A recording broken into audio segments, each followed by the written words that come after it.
this next slide is an announcement we made recently. I don't know if you heard or not, but we just signed a deal with Mega Bloks, and we are crazy excited about it.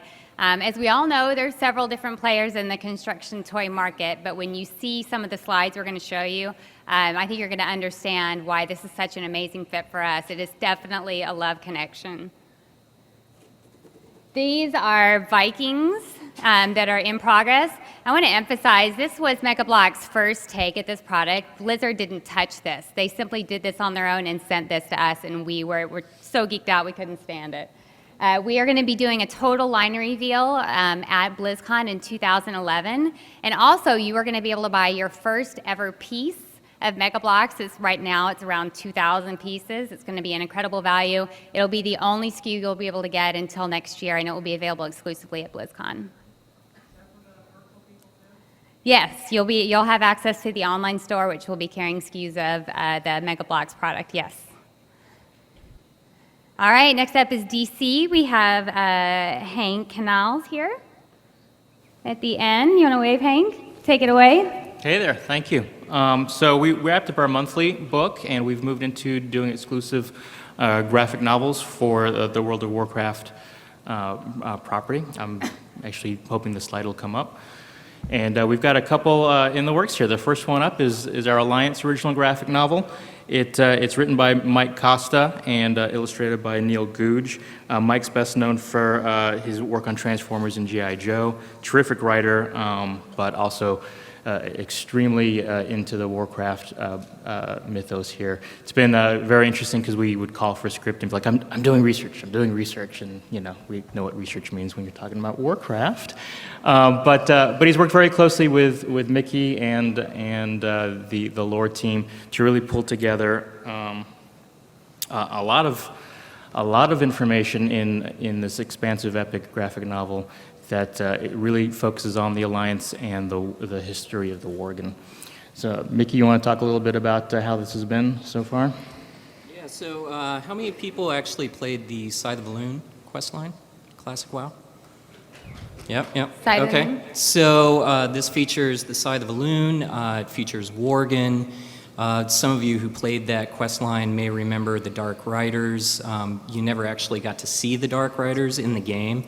So this is a really cool opportunity to see them, to get into their history, where they came from, and also featuring characters that aren't marquee characters. It's not King Varian, it's not, the characters that aren't similar to the characters that you play every day. These are more like the characters that you actually play in the game.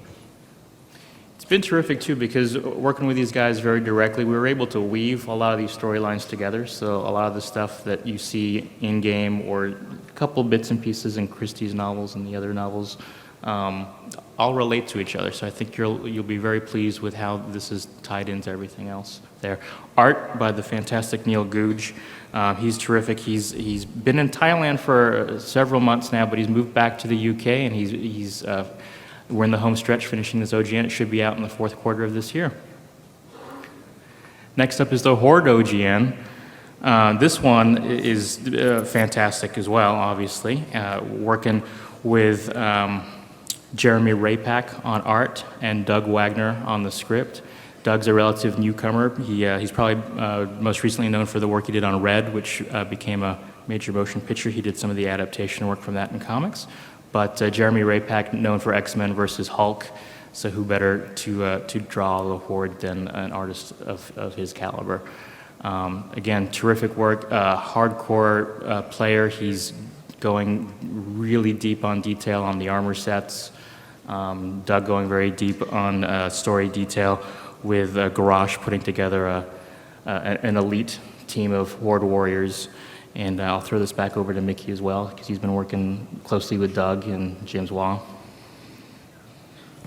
Mickey, you want to go with the story? For this one too, we wanted to serve as kind of a microcosm of the Horde itself. So there's a militia team, and there's a member of each race on this team, and they're kind of forced into this situation where they have to confront this new threat, which is tied into the Centaur, and a new power behind the Centaur. So it's really a representation of the Horde itself, and how the Horde is comprised of races who have to come together, and they're kind of forced to work together.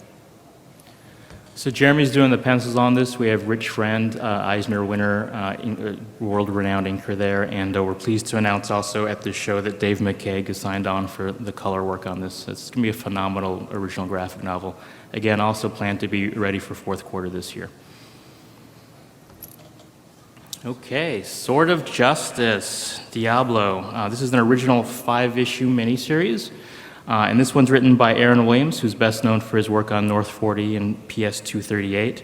And the art and the covers are Joseph LaCroix. He's a great new find that the folks at Blizzard actually stumbled across and have been working with. This is his first American comics work, and it's just fantastic. Really nice fine line there. This one's the story about Jacob, and basically he's led by visions of an ancient prophecy that leads him to the Diablo world and the Archangel. Yeah, so this features Tyrael's sword. For those of you who know the Diablo lore, at the end of D2X, Tyrael destroyed the World Stone. Tyrael disappeared after that. So this is a story about his sword basically calling to a human to serve as the avatar of justice on Sanctuary. So it's got all the ingredients of a great Diablo story. It's got Tyrael's sword, it's got a hero, a mortal hero, it's got barbarians, it's got demonic corruption, and it's got a sexy wizard. Everything you could want. He really brings a European flair to the work. He's a French artist, and if you can see these pages up on the screen there, a terrific look and approach. And we're also pleased to announce that Dave Stewart will be coloring this story as well. And then next up we have a StarCraft original graphic novel. This is a 120-page hardcover that will be coming out in 2012. This one's written by Simon Furman, who's probably best known for his Transformers work, past and present. And he also wrote the StarCraft comic book that we used to do on a monthly basis. This one's the epic battle between Nova and Sarah Kerrigan. So we were talking about the novel earlier there. And then also Sarah, who's the Zerg and human hybrid. I guess she's known as the Queen of Blades. And this one's in production right now. Fantastic cover, too.